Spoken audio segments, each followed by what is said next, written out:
Senhor esteja convosco. Ele está no meio de nós. Proclamação do Evangelho de Jesus Cristo segundo João. Glória a vós, Senhor. Ao anoitecer daquele dia, o primeiro da semana, estando fechadas por medo dos judeus, as portas do lugar onde os discípulos se encontravam, Jesus entrou e, pondo-se no meio deles, disse: a paz esteja convosco. Depois destas palavras, mostrou-lhes as mãos e o lado. Então os discípulos se alegraram por verem o Senhor. Novamente Jesus disse: a paz esteja convosco. Como o Pai me enviou, também eu vos envio. E depois de ter dito isso, soprou sobre eles e disse: recebei o Espírito Santo. A quem perdoardes os pecados, eles lhes serão perdoados. A quem os não perdoardes, eles lhes serão retidos. Tomé, chamado Dídimo, que era um dos 12, não estava com eles quando Jesus veio. Os outros discípulos, contaram-lhe depois: vimos o Senhor. Mas Tomé disse-lhes: se eu não vi a marca dos pregos em suas mãos, se eu não puser o dedo nas marcas dos pregos, e não puser a mão no seu lado, não acreditarei. 8 dias depois, encontravam-se os discípulos novamente reunidos em casa, e Tomé estava com eles. Estando fechadas as portas, Jesus entrou, pôs-se no meio deles e disse: a paz esteja convosco. Depois disse a Tomé: põe o teu dedo aqui e olha as minhas mãos. Estende a tua mão e coloca no meu lado, e não sejas incrédulo, mas fiel. Tomé respondeu: meu Senhor e meu Deus. Jesus lhe disse: acreditaste porque me viste? Bem-aventurados os que creram sem terem visto. Jesus realizou muitos outros sinais diante dos discípulos que não estão escritos neste livro, mas estes foram escritos para que acrediteis que Jesus é o Cristo, o Filho de Deus, e para que crendo tenhais a vida em seu nome. Palavra da salvação. Glória a vós, Senhor. Queridos irmãos, irmãs, celebrando o segundo domingo de Páscoa, os 8 dias chamado oitava de Páscoa, 8 dias como se fosse um só, o mesmo dia da Páscoa, da ressurreição de Jesus. E hoje, a festa da Divina Misericórdia. Nós então estamos diante de um evangelho que nos ajuda a viver a força que almejamos nesses tempos tão difíceis para a nossa vida pessoal, a nossa vida familiar e a nossa vida comunitária. Viver nossa fé nos dias de hoje, porque contemplamos Jesus que chega ali na comunidade onde os discípulos estão trancados. Eles mesmos se trancafiaram porque estão com medo dos judeus, portas fechadas, o medo.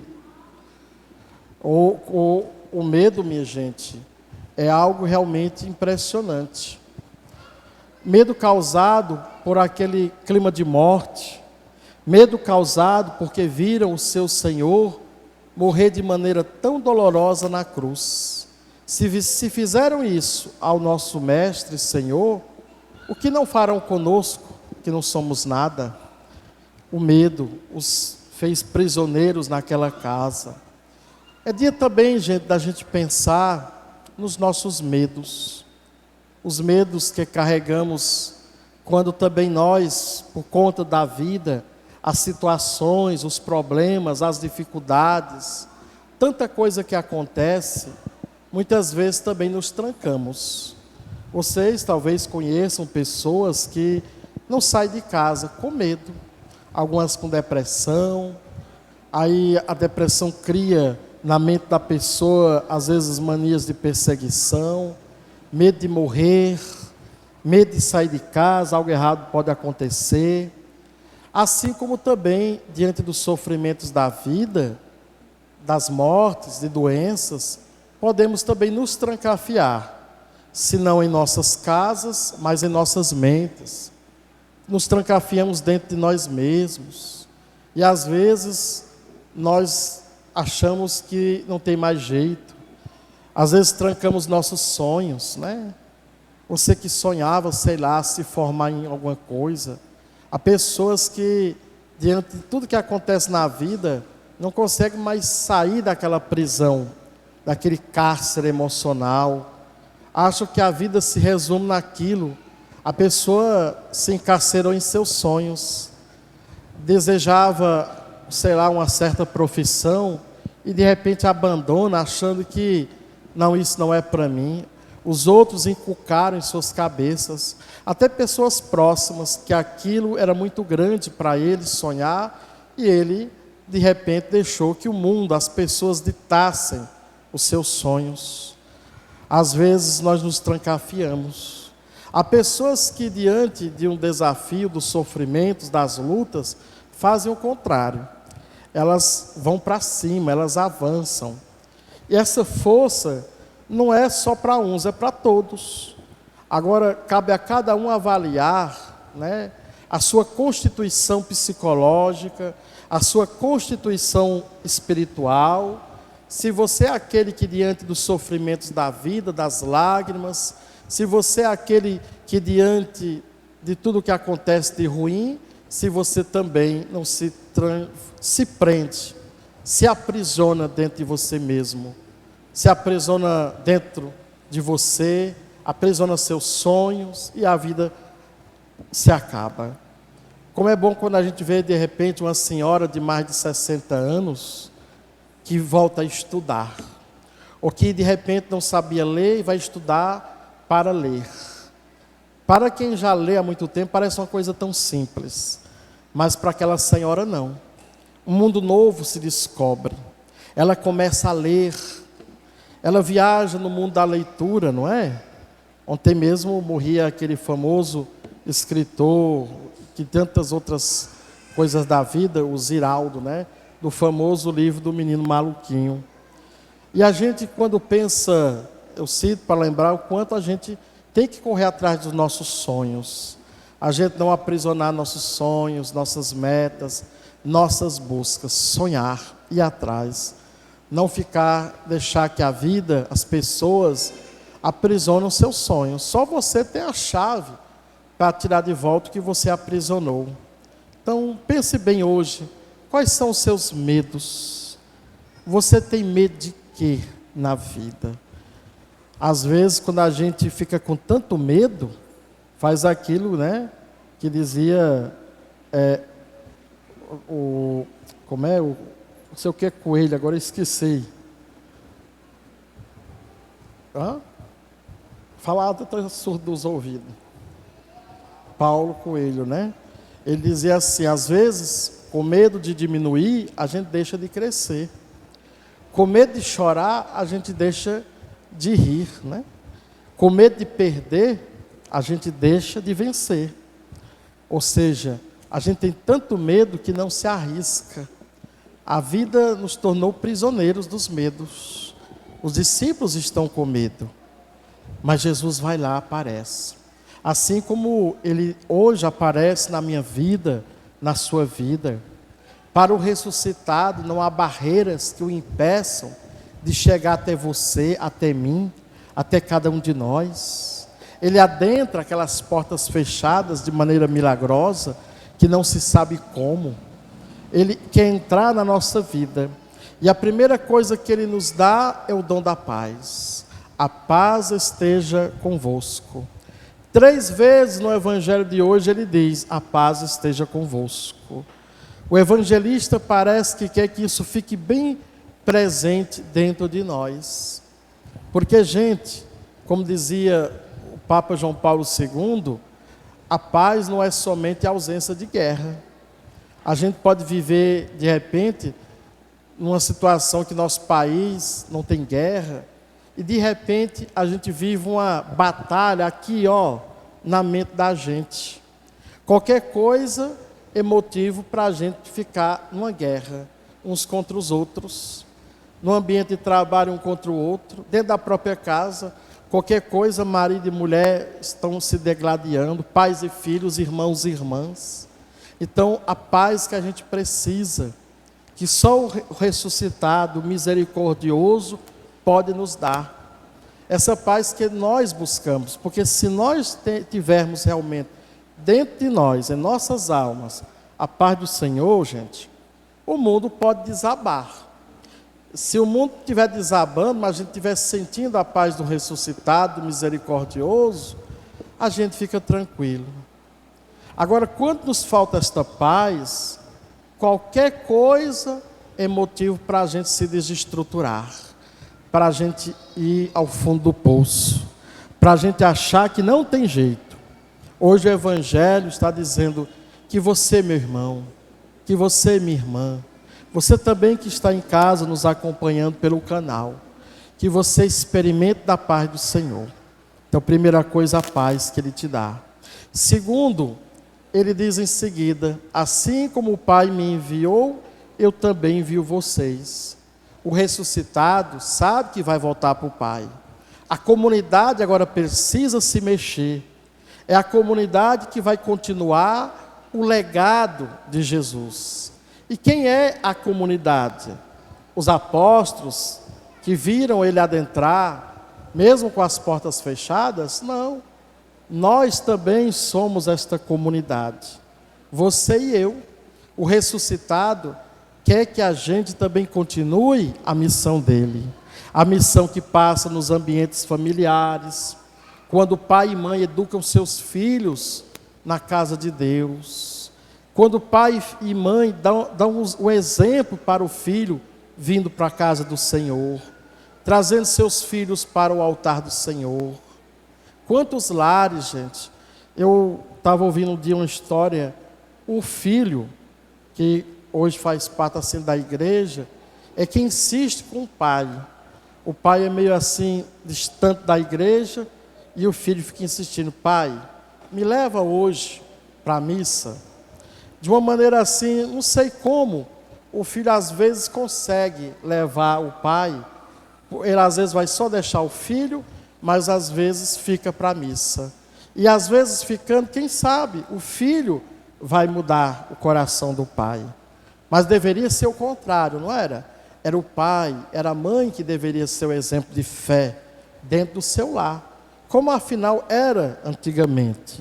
Claro que nem em todos os lares.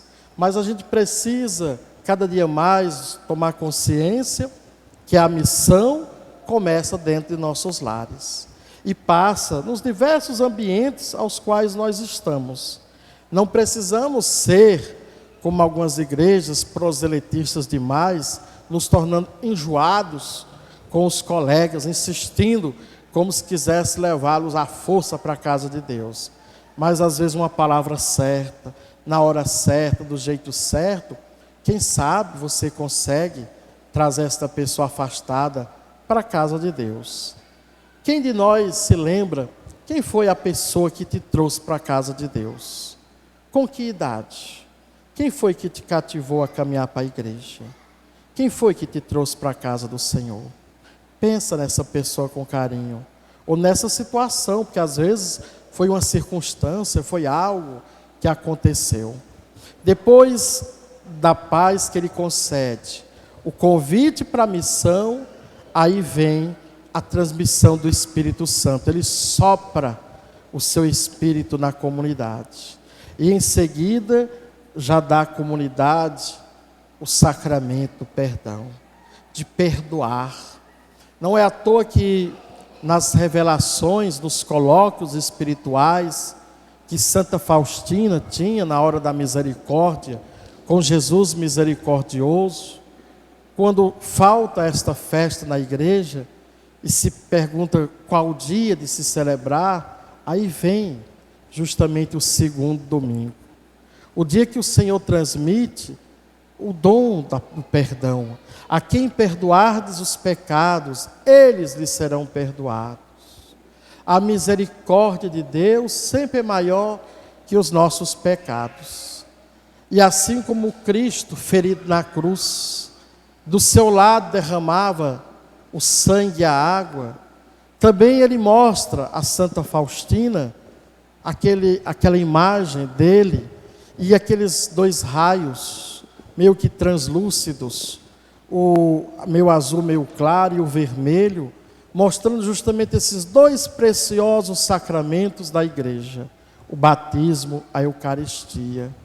No batismo, todos nós chamados a viver a missão, regenerados na água de Cristo, tornados, sendo purificados, limpos da imundície do pecado, para sermos de Deus. A Eucaristia, o seu sangue, o seu corpo, que nos alimenta. Assim como nossa matéria, muitas vezes se alimenta dos alimentos desta terra, nossa alma também está sedenta de Deus.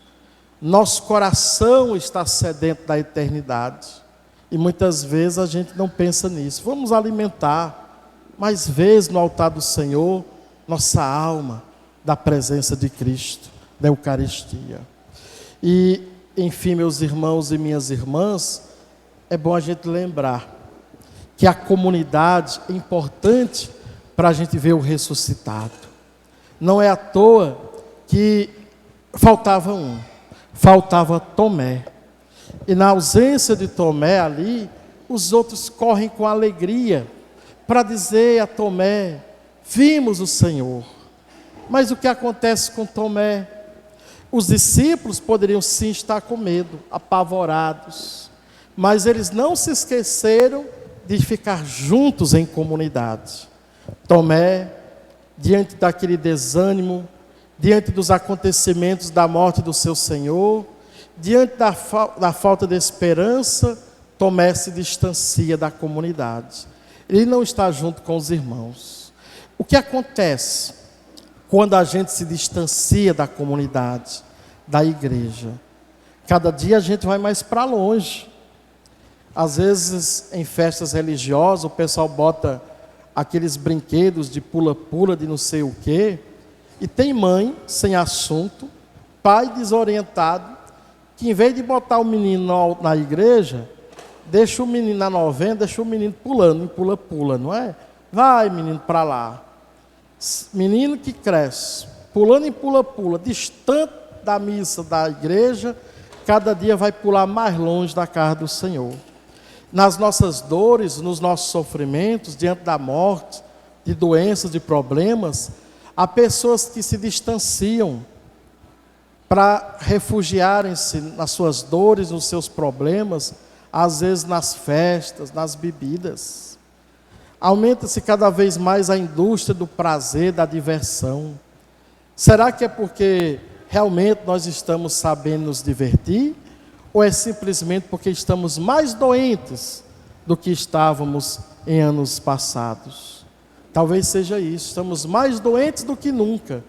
Estamos buscando longe da casa de Deus um refúgio para a gente se alegrar temporariamente, a gente alegrar nosso corpo.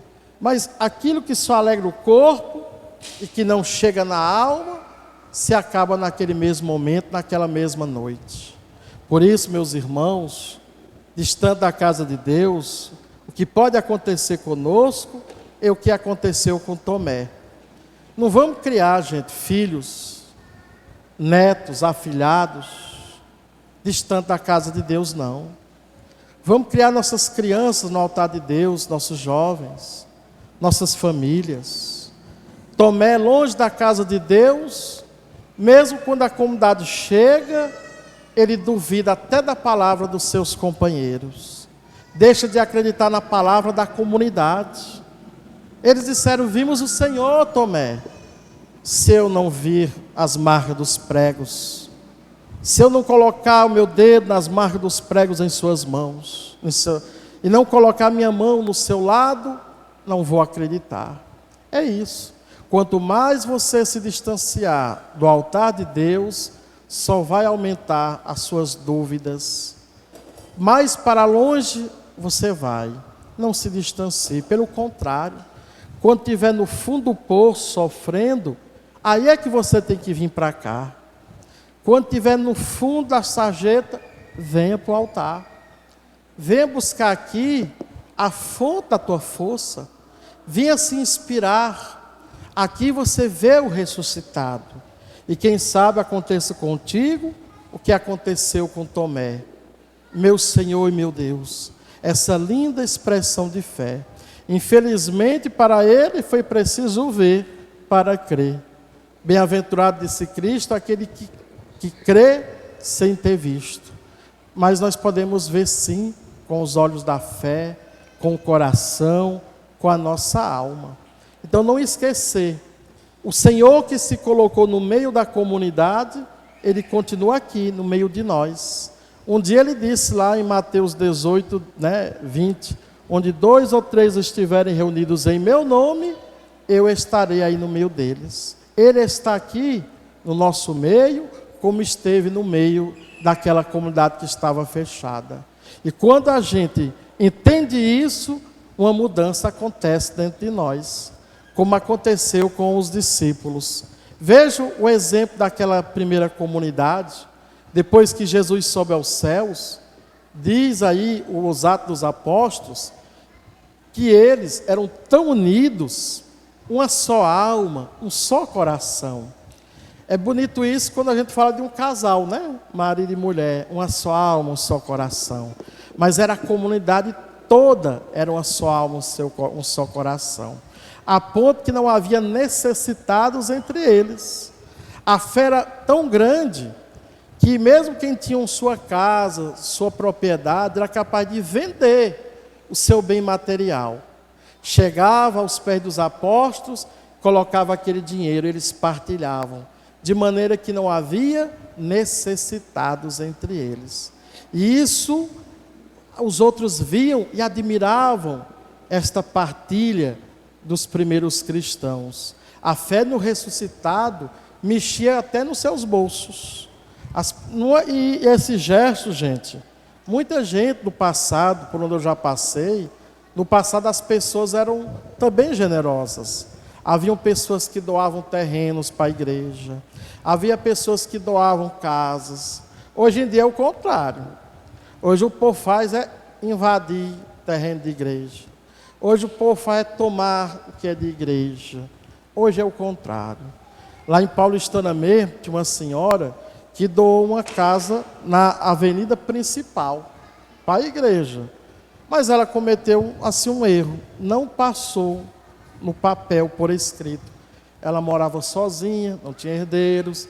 Aí dizia para todo mundo: quando eu morrer, esta casa é da igreja. Ela dizia desse jeito.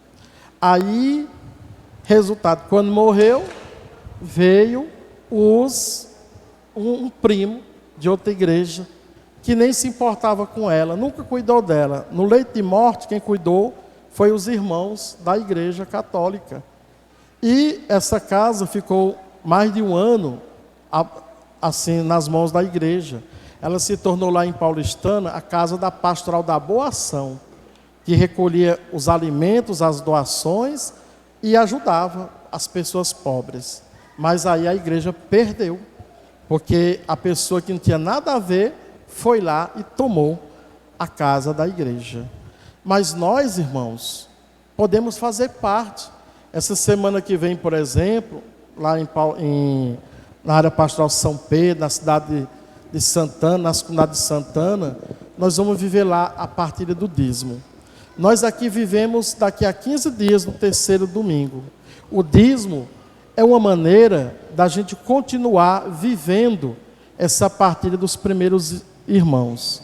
É uma pena, povo de Deus amado, é uma pena que às vezes nós temos assim, pelo menos nós temos muita gente que já abraçou o dízimo para valer. Mas a gente continua pedindo o que vocês puderem fazer, rezar. Primeiro rezar. Eu creio no poder da oração. Aquilo que eu dizia no dia da festa de São José, e eu pedi esse milagre a ele. Aquilo que a gente puder fazer para todo mundo, todas as pastorais. Ontem mesmo em Picos, teve uma reunião, a manhã toda foi falando do dízimo, era um encontro do conselho. E falava-se muito nisso. O trabalho do dízimo, gente, é um trabalho de conjunto. Todos os grupos devem falar do dízimo. Grupo de oração Renovo, casais, jovens, infância missionária, coroinha, juventude missionária, grupo de canto, todos os grupos da igreja. Inclusive todo mundo que participa. Para que o dízimo, no dia que todo mundo, todo católico, assumir para valer o dízimo, gente, a gente vai se livrar um dia daquele negócio de estar pedindo, vendendo rifa, comprando rifa, né?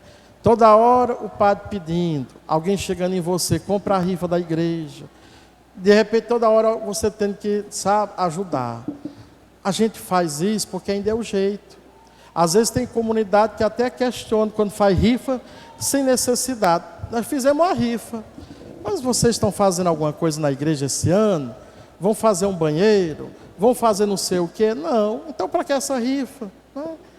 Tem coisas que fazem parte do festejo. Leilão faz parte, né? A quermesse, as coletas, doações. Mas a gente faz quando é o jeito, como esse ano. Nós tivemos que fazer em favor do carro. Mas se a gente pudesse não fazer, seria meio maravilhas. Uma igreja que partilha.